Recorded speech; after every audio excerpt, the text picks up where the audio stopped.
Olá, pessoal, tudo bem? O tema da nossa aula hoje é formando a melhor equipe, né? Formando, escolhendo novos líderes, formando novos líderes. E nós estamos aqui na Escola de Capacitação Destino, módulo 2, e hoje eu quero falar com vocês um pouquinho sobre essa escolha de novos líderes, né? Como formar novos líderes. E eu queria ler com vocês, né? Que fala em Mateus 6,18, que fala: E eu lhes digo que você, Pedro, e sob esta pedra edificarei a minha igreja, e as portas dos Hades não poderão vencê-las, né? E aí, quando a gente fala de formar líderes, né, novos líderes, formar novos líderes, a gente aprende algumas coisas importantes, né? Então, a gente precisa aprender que é um processo espiritual, mas é um processo prático também, né? Levantar novos líderes implica em alguns pilares. E eu queria falar com vocês hoje um pouquinho sobre esses pilares, né? A eleição, a formação, o enfoque, o investimento, a projeção e a reprodução. São seis pontos, né, aí que a gente vai trabalhar, né, dentro dessa liderança, como se formar esse líder, né? Então, a eleição é a escolha que muda tudo, né? É a partir ali dessa escolha, né, que tudo muda, né? Jesus, ele nos ensina como escolher os nossos discípulos, né? Primeira coisa que a gente faz quando a gente vai escolher um líder, quando a gente vai formar um líder, é orar, né? A gente viu que Jesus, quando ele foi escolher os seus 12, antes dele escolher os seus 12, ele passou uma noite em oração, né? Lá em Lucas 6, 12 a 13, ele fala, né? Que ele escolheu seus 12 em oração e ele não escolheu com critérios humanos, né? Ele foi segundo a direção do Pai, né? Mas não foi assim, olhando com os olhos humanos. Jesus, ele tinha uma visão eterna das coisas, né? Ele olhava para a gente com um olhar de eternidade. Ele conseguia enxergar na gente aquilo que no natural a gente não enxerga. Mas Jesus, ele enxergou. E quando a gente vai escolher um líder, formar um líder, é assim que a gente deve fazer primeiro. Primeiro passo que a gente precisa fazer é orar, né? É em oração que a gente busca os nossos discípulos, é em oração que a gente forma, primeiramente, os nossos discípulos, né? Para que eles nasçam no nosso interior, no nosso coração, né? Você não precisa de alguém perfeito, mas de alguém disponível para ser moldado por Deus. Então, o pastor César também fala que a escolha de um discípulo deve ser feita com oração e discernimento, porque cada discípulo carrega um destino.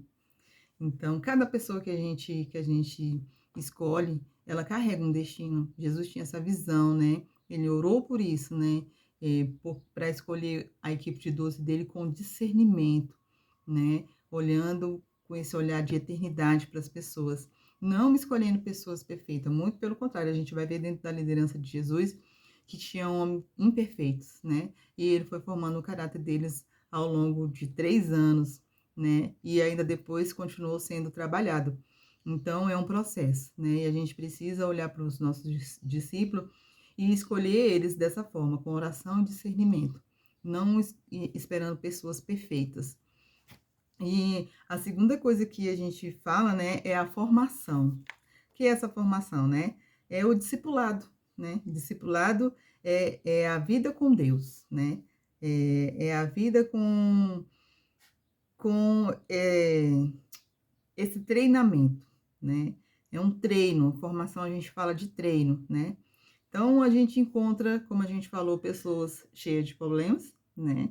E a gente começa a trabalhar na vida dessas pessoas com a base bíblica, né? Com princípios, porque quando a gente encontrar as pessoas, a maioria delas vão chegar até nós com os princípios incorretos, né? Ou sem princípios, né?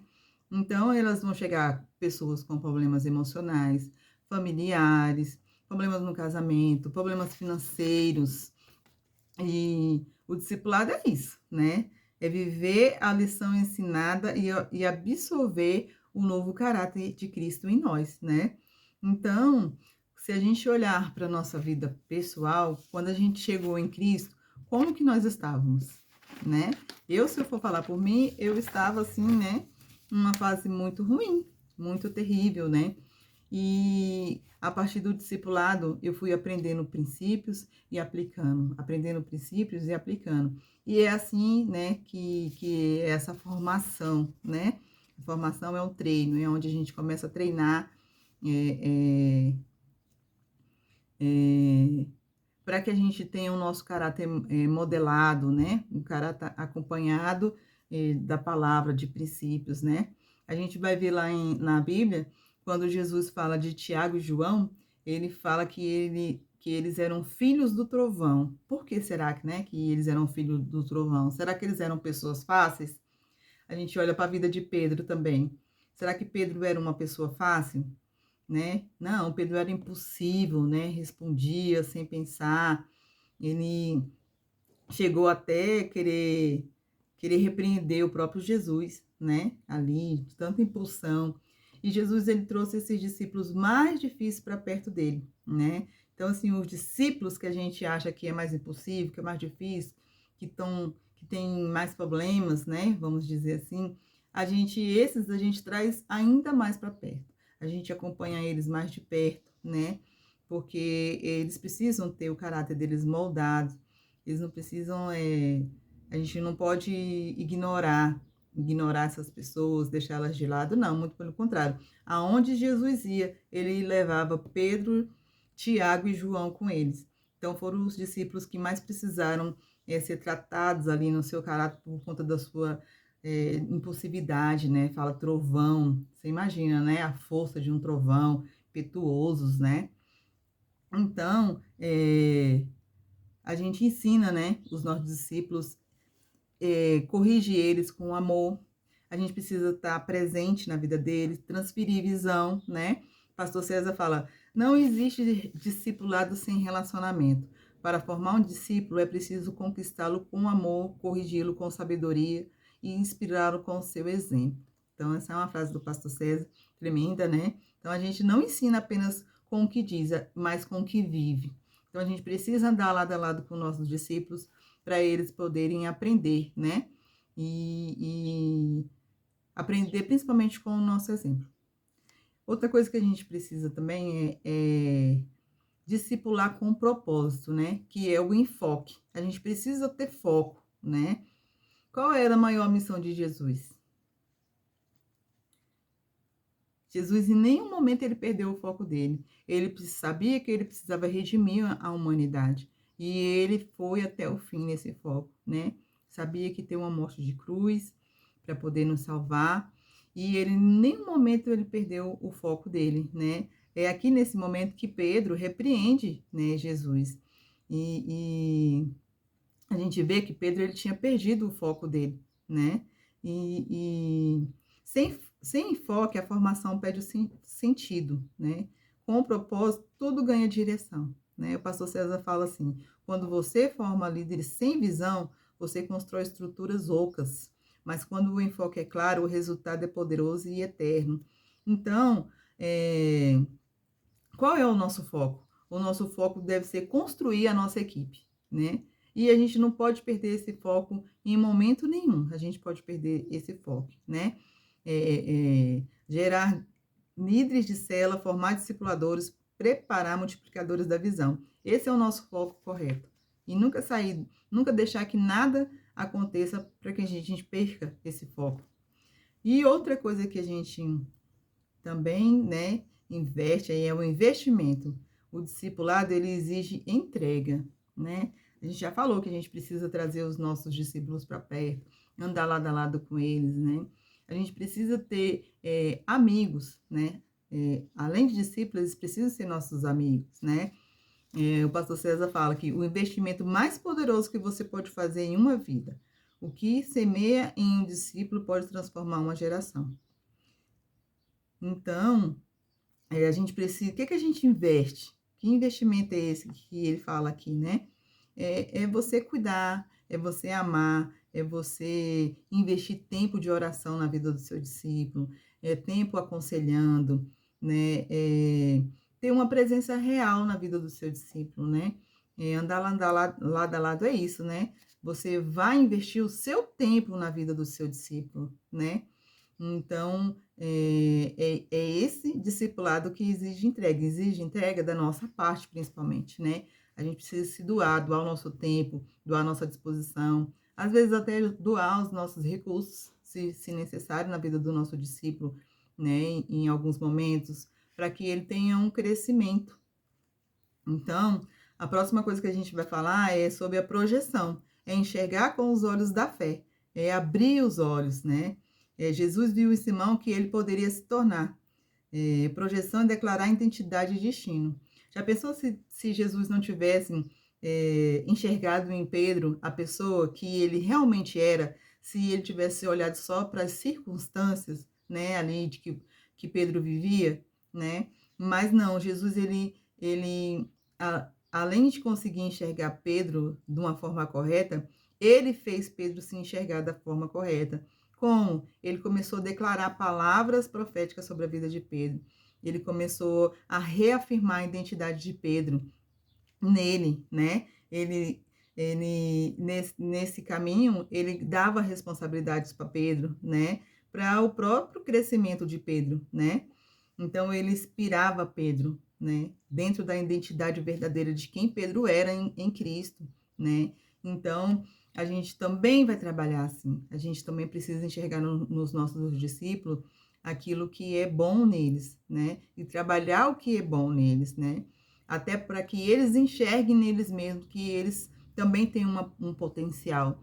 Porque quando o seu discípulo chegar, talvez ele não consiga ter essa visão de quem ele é, né? Mas, né, Deus vai trabalhando e com a sua ajuda, né, com a sua liderança, com a sua posição de líder, você ajuda o seu discípulo a ter essa identidade restaurada, tá bom? Então, o pastor César diz o quê? Você precisa ver hoje quem seu discípulo pode se tornar amanhã. Nunca olhe para um discípulo com os olhos naturais. O que ele é hoje não define quem ele será amanhã, né? Que tremendo? Então, a gente também precisa ensinar os nossos discípulos a ter discernimento espiritual, né? Através do discipulado é que a gente começa a enxergar o reino espiritual. E é através da sua vida, né? Você que vai conduzir o seu discípulo por esse caminho, né? Com a ajuda ali do Espírito Santo, guiando em todo o tempo a sua vida e a vida dele também. E a última coisa que a gente vai falar é a reprodução. A missão se completa com a multiplicação, né? A entrega da missão. Então, existe um sinal de que o seu discípulo está saudável, que ele se tornou um discipulador. Se ele, né, completou a missão, né, ele está pronto para reproduzir tudo aquilo que você ensinou, né? E aí você lança desafios e envia ele para liderar, né? E você treina e supervisiona o seu discípulo, né? Mas ele já passa a andar com as próprias pernas, né? E aí você consegue enxergar um discípulo maduro. Um discípulo maduro é aquele que faz outros discípulos, né? Então, Pastor César fala que a maior vitória de um líder é ver seus discípulos gerando discípulos. Essa é a herança do reino, né? Que coisa tremenda. Então, formar novos líderes é isso, né? Então, quando se eu pudesse propor um exercício prático para vocês, se a gente estivesse em sala de aula, a gente iria orar, né, pelas pessoas da célula, e Deus ia mostrar para você, você pode fazer também, Deus vai mostrar para você pessoas com quem você pode, né, estar orando, né, e que dentro dessa oração o Espírito Santo vai te mostrar qual é o potencial dessas pessoas. Qual é o potencial dessa pessoa que o Espírito Santo vai te mostrar? E ali você começa a trabalhar esses 6 pontos, né? Na vida daquela pessoa, né? E você vai ver que vai ser gerado um novo líder, um grande líder, um líder eficaz, através da sua liderança, através de você conduzindo essas pessoas. Então, o pastor César, para finalizar, ele fala: a visão G12 não é um método de homens, é o modelo de Jesus para transformar o mundo, uma pessoa de cada vez. Então, se eu propor para vocês agora, né, para escrever, né, os seus pontos fortes, né? Escreve, trabalha primeiro em você os seus pontos fortes, porque aí a gente treinando na gente, quando a gente for treinar os nossos discípulos, a gente já sabe como fazer, né? Então, que a gente possa ter essa palavra em mente, né? Isso já nasça e gere no nosso coração o desejo de formar, né, a melhor equipe, né? Eu creio que você terá a melhor equipe e que você aplique, né, esses 6 pontos, né, que a gente falou, para que você forme uma equipe, né, novos líderes, segundo o coração de Deus, né, trabalhando na eleição, na escolha, né, na formação, que é o treino, no investimento, que é o seu tempo, na projeção, que é o seu ensino, o seu exemplo, né? E a reprodução, que é quando você envia, né? Quando o seu discípulo está pronto para também formar uma equipe. Então é isso, pessoal. Vou mandar para vocês uma atividade, né? Que essa é uma aula de reposição. E vocês vão enviar o link também dessa aula e dessa reposição dos exercícios para vocês entregarem. Então, tenha aí uma boa aula para vocês. Estudem através do seu livro também, do módulo 2, O Poder de uma Visão. E vamos para frente.